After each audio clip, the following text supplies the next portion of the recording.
Hello and welcome to the workshop here at Weapons Grade Guitars. Now, a couple of months ago I put a post up on Reddit on a embering finish I did on a Squire telecaster. And what that basically is just a burnt heavy relic finish I did on that guitar. And it went really well. I got quite a lot of interest out of it, some interesting comments, some for, some against, but it was quite divisive but interesting nonetheless. Now, I've got a recent client from the US who's commissioned an SG type relic in the same style of embering, and because of the interest in that last post, I figured why not make a video and show you actually how the whole process goes. It's quite an in-depth process, there's lots to do in it. Today we've got this, which is an Encore SG type guitar. It's currently in this, it's not cherry red, it's like a kind of purpley. I don't know how that comes out on camera. But this guitar is going to have the full embering procedure done. So it's going to have relicing on all the hardware, the chrome's got a few engravings to go. We're going to be taking the finish off and burning it and then refinishing everything afterwards. So I hope you enjoy the video and let's crack on with it.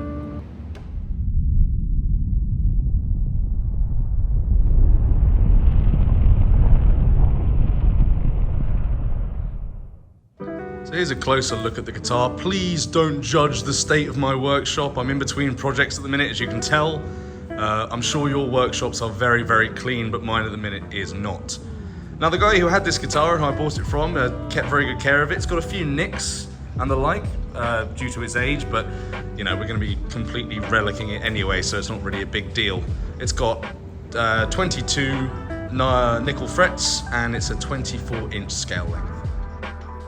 So now begins the laborious process of removing anything that could possibly be termed as hardware from this guitar. So that's going to be all the volume and tone dials, the plastics, the pickup rings, and these little bridge saddle posts that sit in the middle, which prove to be a bit of a bastard to get out. We tend to disconnect all the electrics when we do this kind of work and then rewire them at the end to make sure everything's fully functional and to the standard we'd like to ship with.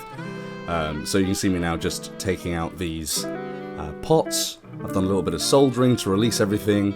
Noticing now that the bridge ground wire is connected to under one of these posts. And yeah, it was a bit of a pain trying to get these guys out. I had to use everything. Chisels, spanners, hammers, all kinds.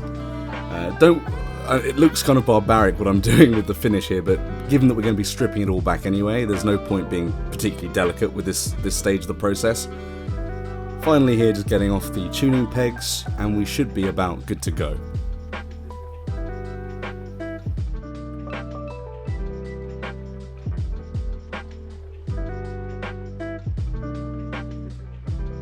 Alright, well that took a little bit longer than I thought it was going to. Getting those bridge posts out was an absolute nightmare, but as you can see, we have a completely clean body, no hardware on it, and a completely clean neck with no hardware on it. Tremendous. So now we can get on with the sanding stage. What we're going to be doing is taking the finish back to the sanding sealer. So we're going to leave patches where it's bare wood, and then we're going to have patches where there's a bit of sealer on. And what that sealer does basically is when I light it, that will catch fire. And it will have a nice crackling effect. You'll see some marbling in it. I'll put a few pictures up of the telly here so you can see what I'm talking about. So hopefully the same thing happens with this.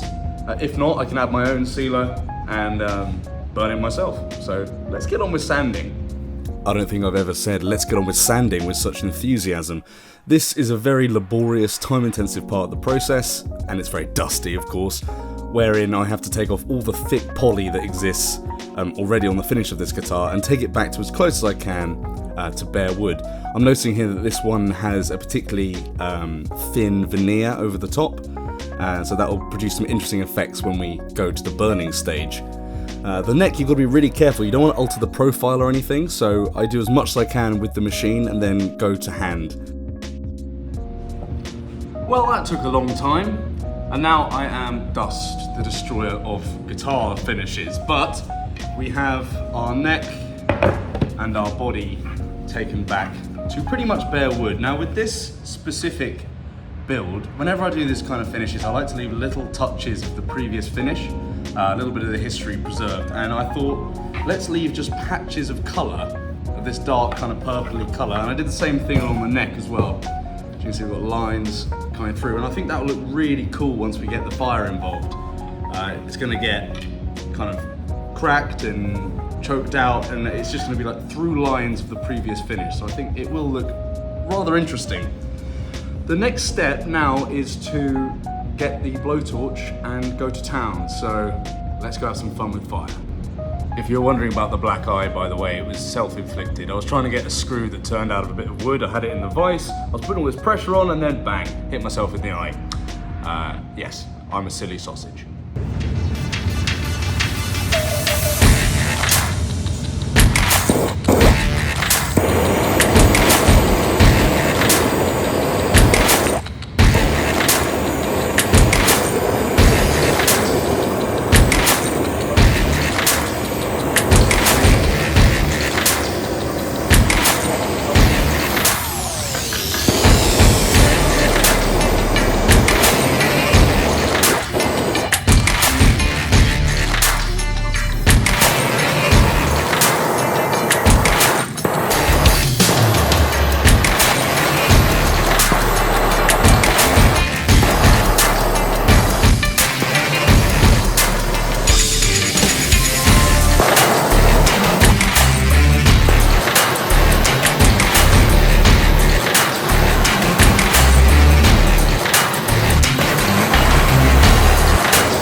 What I noticed with this particular build compared to some of the others I've done is the veneer really started bubbling and cracking, and usually it just kind of burns away, but with this one it wanted to bubble up and pop up, and so I tried to incorporate that as much as I could into the final effect of the burn.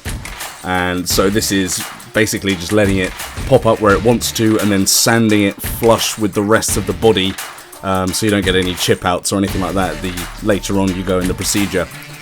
This is now after a few different stages of burning. It's starting to get more of that cracked dark effect that I'm looking for. It will obviously lighten up later on. This is now moving on to the neck.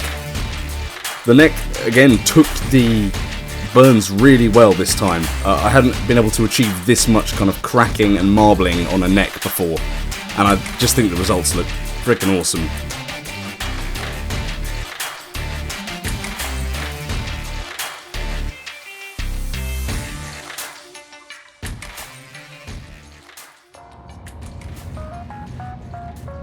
Okay, well, the first rough burn pass has been done, and hot damn did this thing come out looking cool.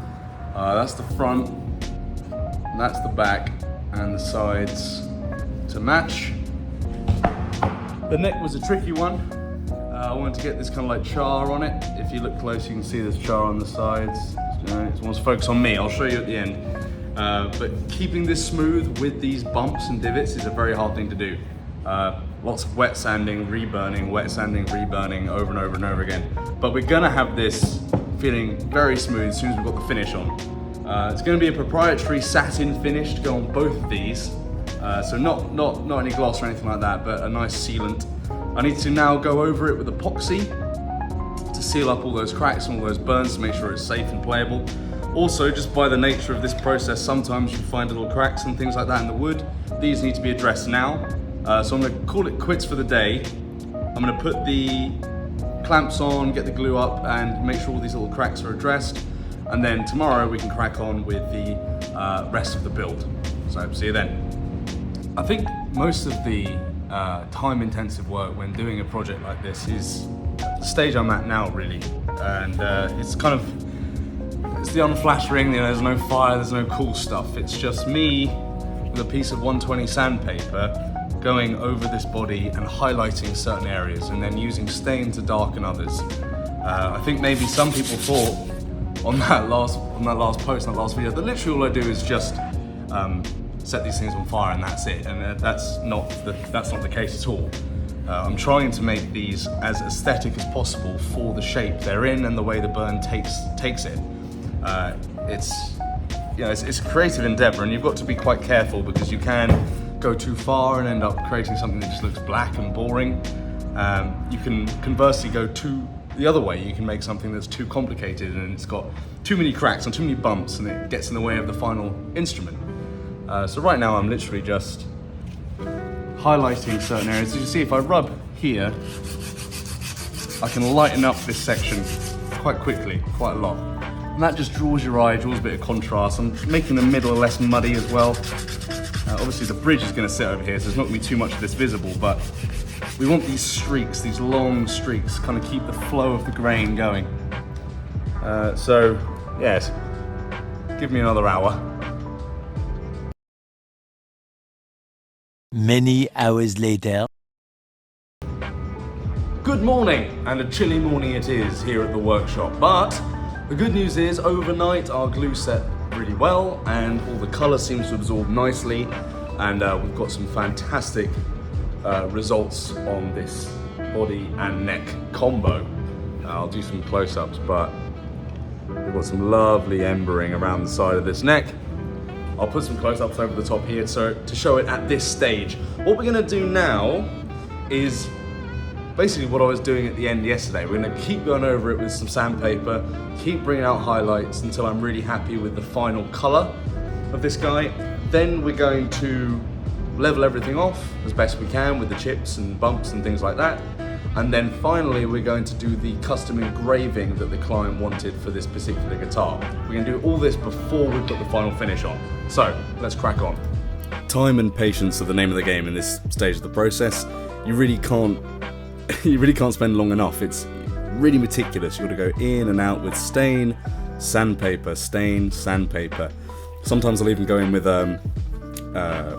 various pens of different inks to try and highlight or mask certain areas. And of course the heat gun comes out every now and again too.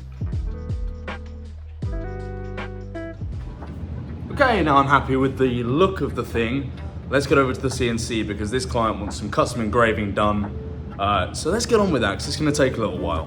When we get commissions to do finishes like this, we always offer at least one custom engraving just free of charge with the process.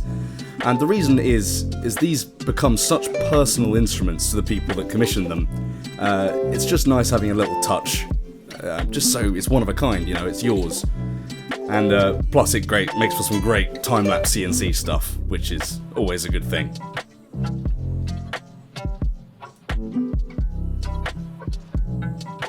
This is now the big engraving the client wanted right on the base of the guitar, and lucky with an SG, you've got plenty of room to work with at the back here.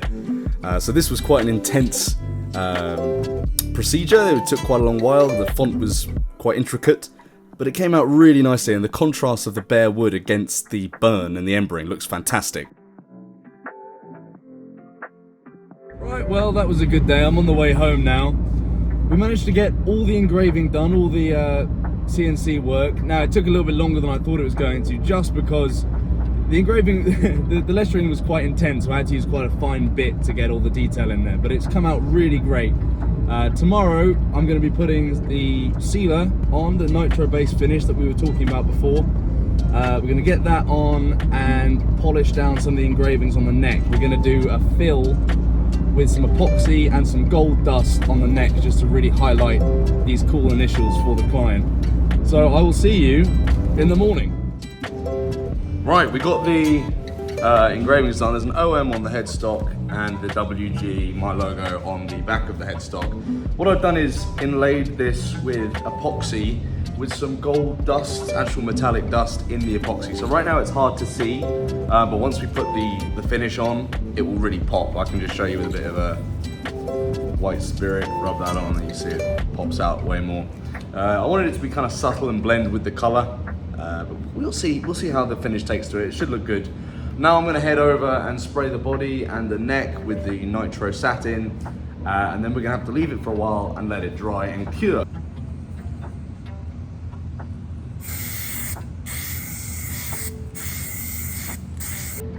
Right, while the cure, the finish is setting, it's time to start relicing the metal work for this guitar. Now we've got an Amazon box here full of all the bits that I took off. You know, we've got the bridge saddles, the pickup tops, we've got the plate for the neck. All this stuff needs to be reliced the same way to kind of complement the look of the guitar. The way I'm going to do this is with steel wool and burning, primarily. When you're aging anything for a relic job or anything like that with a guitar, you want it to kind of match the overall look. For example, if it's a really light relic on, say, like an old Strat or something like that, you don't really want to just like burn and singe and that kind of thing for the metal work. You want to just age it, you know, with some citric acid or some other various compounds, just to make it look older. This guitar is meant to look like it was found after a fire, and you know, you're not going to get rust built up after a fire. You're just going to get the hardware looking burnt and battered. So that's what we're going to do now.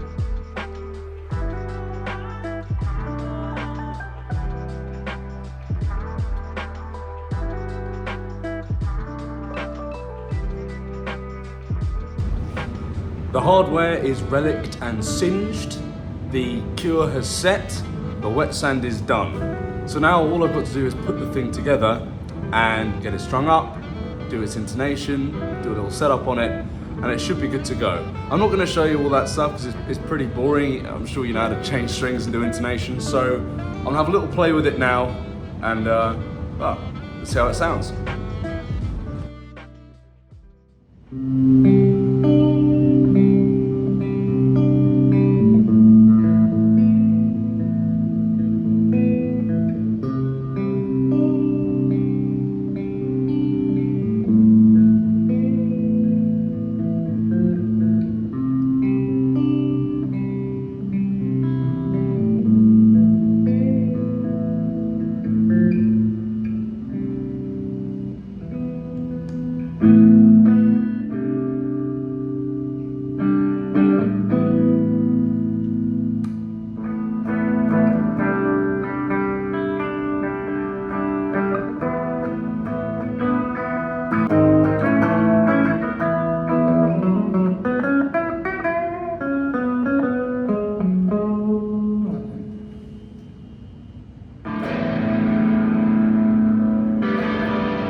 Awesome. I'll be doing another video soon showing more detail in this guitar in its finished state, a few more close-ups, lookovers, more sound tests, that kind of stuff. But thank you so much for coming along on the journey of the build with me. I hope that you've enjoyed it, learned something from it, at least think the process is pretty cool.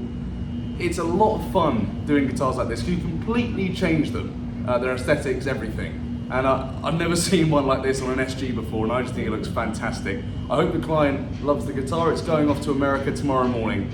And so for now, guys, take care, and I'll see you again very soon.